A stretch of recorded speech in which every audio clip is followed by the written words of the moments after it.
Welcome back to the channel. Welcome back to the channel. Should Coach Steele be fired? Are we putting too much emphasis on trying to get Coach Gaddis out and we're giving Coach Steele a pass? Now, I'll be the first to admit, when Coach Steele was hired, I felt ecstatic. I felt that the brain trust between he and Coach Strong would do some great things here at the University of Miami. I felt that the defense that Coach Diaz was calling lacked structure. It was about disorganized chaos, whereas I felt Coach Steele and Coach Strong would put a defense on the field that was organized chaos. It was more structured. It has worked for multiple years for both coaches, right? So I felt really good about the hands that we were giving our defense. You know, we're putting our hand. I felt really good about putting the defense in their hands.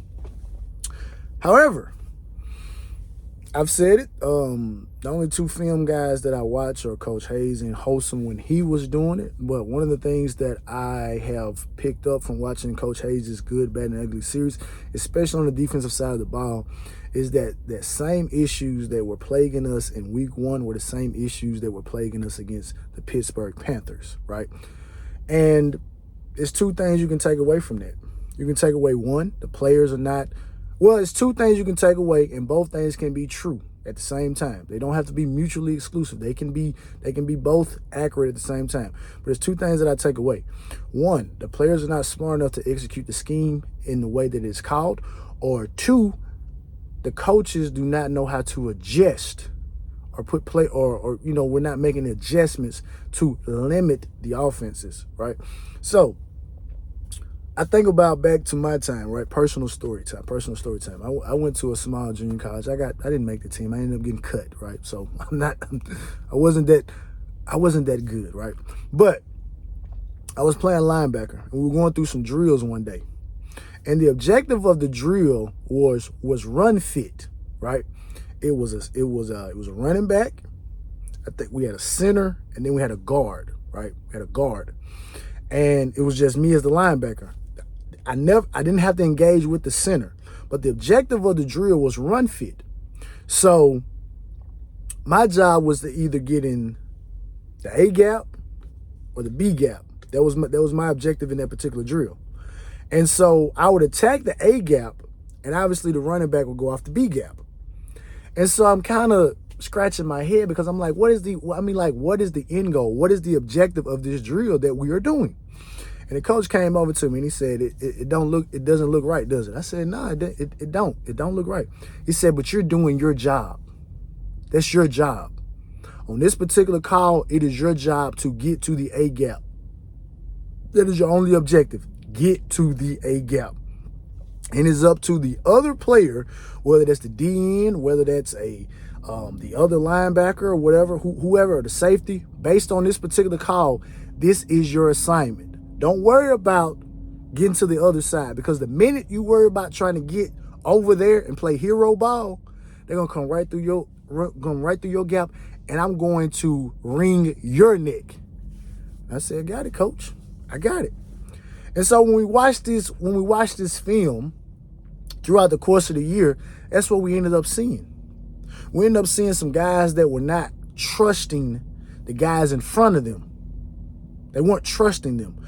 Obviously, of course, in many instances, it didn't seem like we were lined up correctly. We're outflanked. Offensive coordinators, because other teams, their coaches get paid too. They get paid to break down film. Their graduate associates get paid to break down film, to figure out tendencies, to figure this stuff out. And one of the things that Coach Hayes consistently spoke about is formation, or motion and formation, or something of the nature. It stresses the defense. It stresses it out. And so I did a video on Corey Flagg earlier this year, and Corey Flagg takes a lot of heat for a lot of things.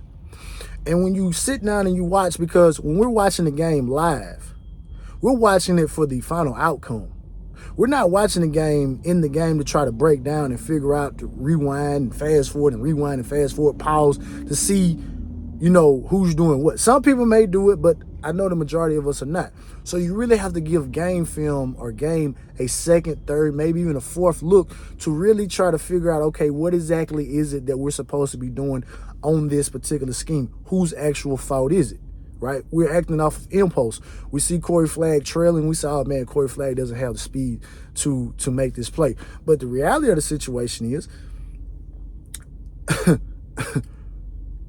we were just out-coached on this particular play. They knew we were going to come out in this, and they know that we have not made an adjustment the entire game or the entire season. So they know that they're going to leave this player here, and we're going to be asking him to do something that he can't do. Now, the most egregious thing that we saw this year from the defensive side of the ball was where we saw Darrell Jackson, a defensive tackle, 6'6", Darrell Jackson, chasing a running back out of the backfield. Covering, or supposed to be the coverage guy on a running back out of the backfield. Now, if we think about it, the play call was tricky, right? That's one of them exotic things that people always talk about. Oh man, we can't run exotic stuff. That was as exotic as you can get. The defensive tackle guarding the running back out of the backfield, it don't get no more exotic than that. Now, this is a game of inches. This is a game of inches. A game of seconds. If Caleb Johnson could have gotten to Jordan Travis just a half a second quicker than he did, nobody's really concerned about Darrell Jackson going the running back. But seeing that Jordan Travis was able to identify quickly that the running back was wide open or the running back was being guarded by a defensive tackle, he was able to throw the football. So it looks bad. But there were a lot of calls like that. There's a lot of miscommunication going on this particular year. And you have to really stop and you have to wonder, what exactly are we doing in practice? What exactly are we doing where we can have this many mental busts, right? Missed tackles come from effort. Some missed tackles come from taking bad angles. Some missed tackles come from the fact that enough people are not rallying to the football, because one of the hardest things to do in college football, just in football in general now, is tackling a guy in open space. That's so hard to do, not from the fact that they don't have the ability to do it, but due to the rules changes about how physical you can be now. If you're not practicing it as much as you need to, you're going to see some lapses, which is why it's so important for guys to run and rally to the football. A guy can't break. I mean, he could, but the likelihood of one player shaking 7 or 8 defenders, you're just not going to do it, right? I mean, it just doesn't happen like that, right? So that's why it's very important that guys rally to the football. And we still remember the Middle Tennessee State game. Coverage bust. Other coverage bust. But all in all, I do think that it would be interesting to see what a little bit more talent would look like being coached by Coach Steele as well as Coach Strong. Now, I don't know if this is going to happen, because the difference, the thing that we came into the season with, at least in my opinion, was that we knew the offense was somewhat solid. We knew that the issue was the offensive line. We knew if we fixed the offensive line, along with Tyler Van Dyke's passing ability, we felt that, okay, the offense could go from solid to good, right? The defense, we looked at it and said, man, it needs a lot of work, right? Maybe the portal could have been, attacked a little bit harder. I know Coach Cristobal, when he came in, he wasn't as in tuned or as, active in getting portal guys, right? So maybe that could have been a hindrance. Obviously, the hiring process, set us back a little bit as far as, some things that, maybe we could do. But I'm not trying to make any excuses here. This is a results-based business. This is a results-oriented type of deal here. And the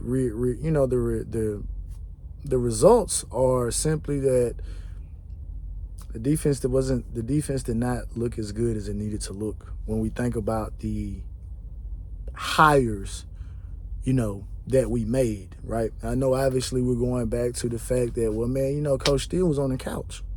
Why was he on the couch?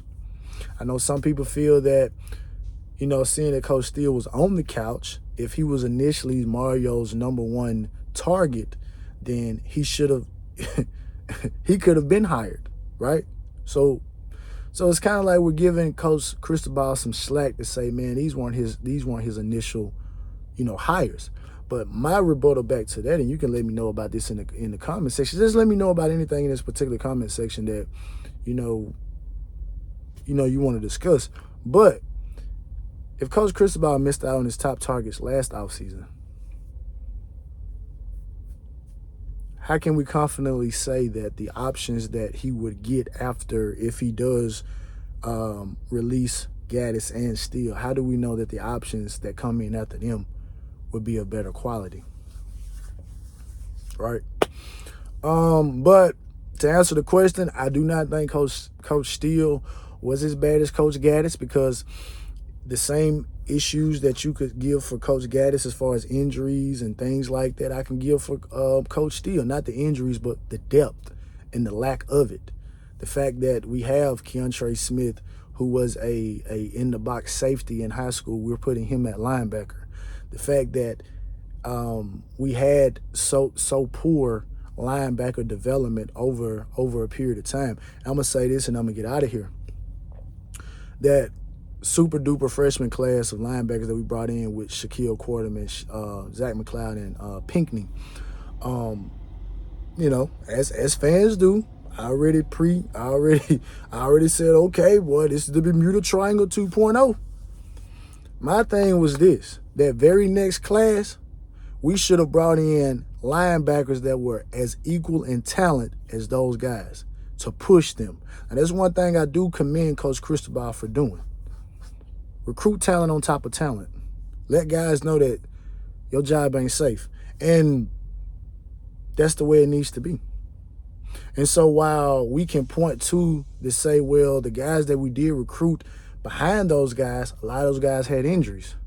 So we recruited linebackers, but they had injuries. But the quality wasn't the same. The quality wasn't the same. And so that's what we need. That's what I can confidently say Coach Cristobal is doing. So we got Malik Bryant locked in, Washington locked in, all the good stuff. So I expect for the 2024 class, you bring in guys that's just as good as them. And you may have some, entrance in the portal for some guys who may have came out last year class that, don't like the spot that they was at, may have been lied to about something. Bring them in too. Right? We gotta put the talent on the field, but you still need the coaching to get it done. And my ultimate verdict is, Coach Steele, I don't feel you as bad as Coach Gaddis, but when we add in the experience that you got at calling plays and being a coordinator, yeah, begrudgingly, you and Coach Strong, yeah, y'all were as bad as Coach Josh Gaddis. And as always, it's all about the you. Like, subscribe, share. Man, that hurt to say.